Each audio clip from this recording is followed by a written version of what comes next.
بسم اللہ الرحمن الرحیم۔ السلام علیکہ یا صاحب العصر والزمان۔ منزل بمنزل کربلا امام حسین علیہ السلام کا 10واں پڑاؤ، درائے عقبہ۔ ابو مخنف کا بیان ہے کہ ابو علی انصاری نے بکر بن مصعب مزنہ کے حوالے سے مجھ سے یہ خبر بیان کی کہ امام حسین علیہ السلام کا قافلہ زبالہ سے آگے بڑھتا ہوا درائے عقبہ تک پہنچا۔ واقعہ کے بعد اور القاء سے پہلے مکہ کے راستے میں یہ ایک منزل ہے۔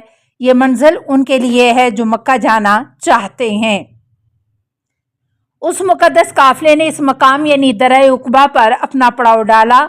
اس دوران بنی اکرمہ کے ایک شخص نے امام کے پاس آ کر ان سے عرض کیا، آپ کو خدا کا واسطہ ہے کہ آپ یہیں سے پلٹ جائیے، خدا کی قسم آپ یہاں سے قدم آگے نہیں بڑھائیں گے مگر یہ کہ نیزوں کی نوکوں اور تلواروں کی دھاروں پر آگے بڑھیں گے۔ جن لوگوں نے آپ کو خط لکھا تھا اور آپ کو کوفہ آنے کی دعوت دی تھی، اگر یہ لوگ میدان کارزار کی مصیبتیں برداشت کر کے آپ کے لیے راستہ آسان کر دیتے تب آپ وہاں جاتے تو آپ کے لیے بہت اچھا ہوتا، لیکن ایسی بحرانی حالت میں جس سے آپ خود آگاہ ہیں میں نہیں سمجھتا کہ آپ کوفہ جانے کے لیے قدم آگے بڑھائیں۔ امام حسین علیہ السلام نے اسے جواب دیا، یا عبداللہ انہ لیس یخفی علی الراء ما رأیت ولکن اللہ لا یغلب علی امرہ۔ اے بندہ خدا، یہ بات مجھ پر پوشیدہ نہیں ہے، تمہاری رائے وہی ہے جو تم دیکھ رہے ہو، لیکن تمہارا نظریہ خدا کے امر پر غالب نہیں آ سکتا اور خدا کا امر مغلوب نہیں ہو سکتا۔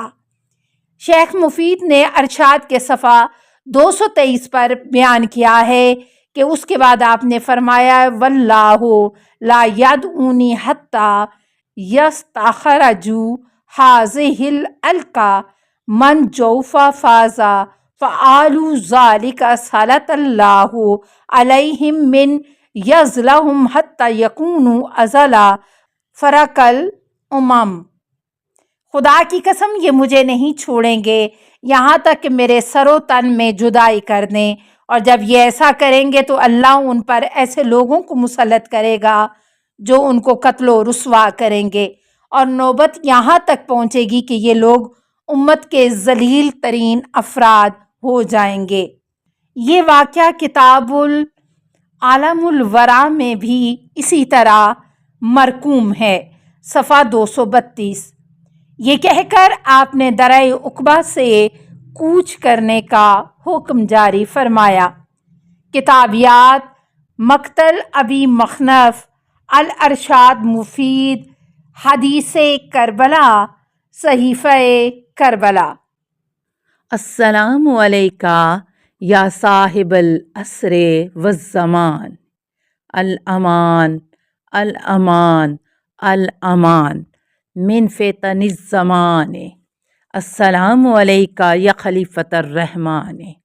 السلام علیکہ یا امام الانس والجان۔ السلام علیکہ یا مظہر الایمان۔ السلام علیکہ یا شریک القرآن۔ السلام علیکہ یا قاطع البرہان۔ السلام علیکہ یا امام زماننا ھذا اجل اللہ فرجک وسہل اللہ مخرجک وظہورک۔ السلام علیکہ ورحمۃ اللہ۔ اللہم صلی علی محمد و آل محمد